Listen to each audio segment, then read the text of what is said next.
ओम शांति। वर्तमान समय इस पुरुषोत्तम संगम युग की वेला में ही पिता परमात्मा का हाथ और साथ मिलता है। हम भगवान के लिए कहते आए, हे पिता परमात्मा, आप ही सब कुछ हो। त्वमेव माता च पिता त्वमेव, त्वमेव बंधु च सखा त्वमेव। तो क्यों कहा?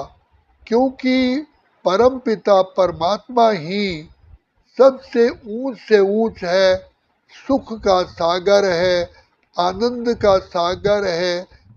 उन उन वही हमारे मात पिता, शिक्षक, सतगुरु, भाई बहन, बेटा बेटी, वही अगर हमारे रहेंगे तो संसार में हम कहीं भी धोखा नहीं खा सकते हैं। भगवान सर्वशक्तिमान जिसके साथ हो तो उसकी तो नैया कभी डूब ही नहीं सकती। ये कहा जाता है, जिनका साथी है भगवान उसको क्या रोकेगा आंधी और तूफान। ये प्रकृति के पांचों तत्व भी परमात्मा के आगे शीश झुकाते हैं। अगर आप परमात्मा की गोद में बैठे हैं तो प्रकृति शीश झुकाएगी भगवान के आगे, तो आपके आगे भी तो झुकाएगी कि नहीं, क्योंकि आप भगवान की गोद में बैठे हो। तो इसीलिए पिता परमात्मा के साथ जो रहते हैं, प्रकृति, सारी आत्माएं, सारे ग्रह उनके ऑर्डर के अनुसार चलते हैं। इसलिए शिव बाबा कहते हैं, जैसे लोहे को पारस छूता है तो लोहा सोना बन जाता है, ऐसे ही पिता परमात्मा की स्मृति में रहने से बुद्धि हमारी सतो प्रधान बन जाती है। सतो प्रधान बुद्धि से ही हम सही मार्ग पर चलते हैं, क्योंकि भगवान से बुद्धि ही मांगी गई है, प्रभु हमें सद्बुद्धि दो। क्योंकि मनुष्य जब भी कोई कर्म करता है तो जब उसकी बुद्धि निर्णय करती है तभी वो कर्म करता है। तो बुद्धि जब तक निर्णय नहीं देती है तो मनुष्य वो कर्म नहीं करता। एक छोटा सा उदाहरण है, आप पानी पीना चाहते हैं लेकिन बुद्धि कहती है नहीं नहीं, अभी तो आपने फल खाया है, अभी दूध पिया है, पानी आपको नुकसान करेगा। तो हम रुक जाते हैं, क्योंकि बुद्धि ने निर्णय दिया ये तो हमारे लिए नुकसान होगा। इसीलिए परमात्मा से कहा गया, प्रभु हमें बुद्धि दे दो। तो सर्वश्रेष्ठ बुद्धि है। और मनुष्य इस संसार के अंदर जो कर्म करता है और वही फल पाता है। और जब इस संसार में आत्मा रहती है तो कर्म के साथ बंधी हुई है। आत्मा को कर्म करना ही पड़ता है, कर्म के बिना तो आत्मा रह ही नहीं सकती। चाहे आत्मा शरीर के द्वारा सो जाती है तो सोने का भी तो कर्म है ना। अगर आप बुद्धि कहती है सो जाओ, आप ज़्यादा सो गए, आपकी बुद्धि ने निर्णय नहीं किया तो आप में क्या होगा, आलस्य आ जाएगा। आपका जो खाना खाया है वो पचेगा ही नहीं, आप सोए ही रहे और फिर आपने एनर्जी को यूज़ ही नहीं किया तो उसके साथ कई रोग पैदा हो जाते हैं। तो इसीलिए पिता परमात्मा से साधु संतों ने, विद्वानों ने, आचार्यों ने कहा कि भगवान हमें दिव्य बुद्धि दे दो। तो परम पिता परमात्मा दिव्य चक्षु के दाता, दिव्य बुद्धि के विधाता है। पिता परमात्मा जन्म लेते ही हम पर दुआओं का हाथ सिर पर रखते हैं, हमें विवेक शक्ति देते हैं। और विवेकशील व्यक्ति संसार के अंदर कहीं भी धोखा नहीं खा सकता। आज ये इतिहास साक्षी है, जहाँ बुद्धि ने निर्णय करने में थोड़ी सी भी गलती की, चूक गई, तो वहाँ मनुष्य को बहुत नुकसान उठाना पड़ता है, हार हो जाती है। इसीलिए पिता परमात्मा से याचना करते हैं कि हे प्रभु हमें अंधकार से प्रकाश की ओर ले चलो, हमें समझ दो, भूल मानवता चले हैं, प्रेम की पहचान दो।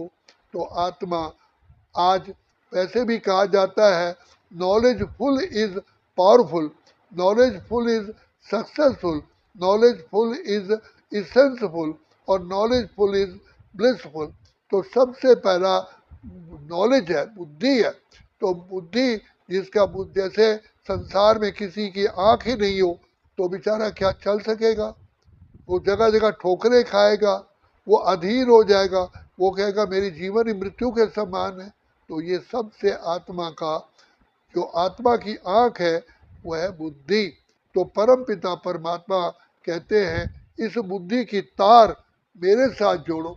तो जैसे हम अपना मोबाइल चार्ज करते हैं, जैसे हम मोटर की बैटरी चार्ज करते हैं, ऐसे बुद्धि को भी चार्ज करने का केवल एकमात्र तरीका है मन मना भव, अपने को आत्मा समझ, बाप को याद करना।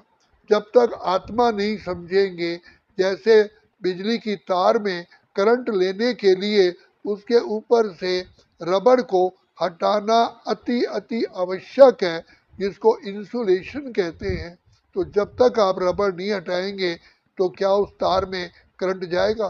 चाहे आप कितने लाखों वर्ष तक इंतजार करते रहो, चाहे मंत्र जपते रहो, चाहे प्राणायाम करते रहो, लेकिन तार में करंट लाने के लिए आपको उसके रबड़ को हटाना ही पड़ेगा। इसी प्रकार परमपिता परमात्मा से बुद्धि प्राप्त करने के लिए, बुद्धि को चार्ज करने के लिए इस देह अभिमान रूपी रबड़ को हटाना ही पड़ेगा। देह अभिमान से जब हम अशरीरी आत्मिक स्थिति में टिकते हैं, हम हैं ही आत्मा, अजर अमर अविनाशी हैं। सबसे पहले हम क्या कहते हैं कि ये मेरा शरीर है। तो मैं शरीर तो कोई भी संसार में नहीं कहता, मेरा शरीर है। तो मेरा शरीर है, फिर हम शरीर क्यों समझ बैठे हैं? तो जब हम अपने को शरीर समझते हैं तो पिता परमात्मा से डिटैच हो जाते हैं और फिर हमें परमात्मा से शक्तियाँ, उनके वरदान नहीं मिल सकते। इसलिए बाप कहते हैं बच्चे तुम सबसे पहले तिलक लगाओ ना लगाओ, लेकिन आत्मिक स्वरूप में टिको। आत्मिक स्वरूप में टिकना पहला निशानी है बुद्धिमान बनने की, गुणवान बनने की। इसलिए मंदिर में जाते हैं तो पिता परमात्मा से वरदानों से झोली भरने के लिए पहले मस्तक पर तिलक लगाया जाता है कि हे आत्मा, जब तक आप अपनी आत्मिक कुर्सी पर नहीं टिकोगे, नाम ही रखा टीका, टीका, तो जब तक आत्मा रूपी कुर्सी पर नहीं टिकोगे, पिता परमात्मा से के दर्शन भी नहीं हो सकते और प्राप्ति भी नहीं हो सकती। तो इसलिए पिता परमात्मा बार बार कहते हैं बच्चे आत्मिक चिंतन, स्वचिंतन उन्नति की सीढ़ी है और स्वचिंतन के अलावा जो भी है वो पर चिंतन पतन की जड़ है। इसलिए चलते हुए, फिरते हुए, उठते हुए, बैठते हुए, खाते हुए जो आत्मिक स्मृति में रहते हैं, वही पिता परमात्मा से सदा ही उनकी बुद्धि का कनेक्शन जुटा रहता है। वो सबसे बड़े ऊंच आत्मा है, धर्मात्मा है, ज्ञानी आत्मा है, महान आत्मा है, देव आत्मा है, पूज्य आत्मा है। क्योंकि आत्मा का जब पिता परमात्मा से कनेक्शन हो जाता है, लगातार कनेक्शन होता है, तो आत्मा ही पिता परमात्मा के सारे गुणों को पी लेती है। जैसे बच्चा अपनी माँ के थनों से सारा दूध पी लेता है और बलवान बन जाता है, इसी प्रकार आत्मा की बुद्धि पिता परमात्मा से जुड़ कर करके आत्मा गुणवान बन जाती है, शक्तिशाली बन जाती है, श्रेष्ठ कर्म करने की कला आती है। इसलिए कहा योगा कर्मेशु कौशलम, पिता परमात्मा की याद से ही कर्मों में कुशलता आती है। तो पिता परमात्मा से वरदान प्राप्त करने का केवल एकमात्र तरीका है श्री बाबा की याद। गुण प्राप्त करने का एक ही मात्र तरीका है, सर्व शक्तियाँ प्राप्त करने का एक ही तरीका है, और इन 5 तत्वों पर विजय प्राप्त करने का एक ही तरीका है, कर्म इंद्रियों पर जीत प्राप्त करने का एक ही तरीका है, और विश्व की आत्माओं को भी जीतने का एक ही तरीका है, वो है पिता परमात्मा की याद।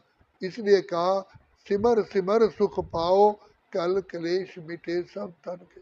आप पिता परमात्मा से नाता जोड़ लो, आपको कोई मांगने की जरूरत नहीं पड़ेगी। जैसे मोटर की बैटरी को कनेक्ट कर देते हैं तो क्या लाइट को कहते हैं कि हमारी बैटरी चार्ज कर दो, हमारी बैटरी चार्ज कर दो, हमारी बैटरी चार्ज। जब बैटरी जुड़ गई, कनेक्शन हो गया, ऑटोमेटिकली 5-6 घंटे बाद बैटरी चार्ज हो जाती है, कहने की जरूरत ही नहीं है। इसीलिए पिता परमात्मा से भी मांगने की जरूरत नहीं रहती, बुद्धि का कनेक्शन हो जाता है। सर्व कलाएं, सर्व गुण, सर्व शक्तियां, सर्व विशेषताएं अपने आप ही आ जाती हैं और आत्मा पिता परमात्मा समान बन जाती है। गुण मूर्त, ज्ञान मूर्त, त्याग मूर्त, तपस्या मूर्त, विश्व में पूजनीय मूर्त बन जाती है। अच्छा, ओम शांति, ओम शांति, ओम शांति।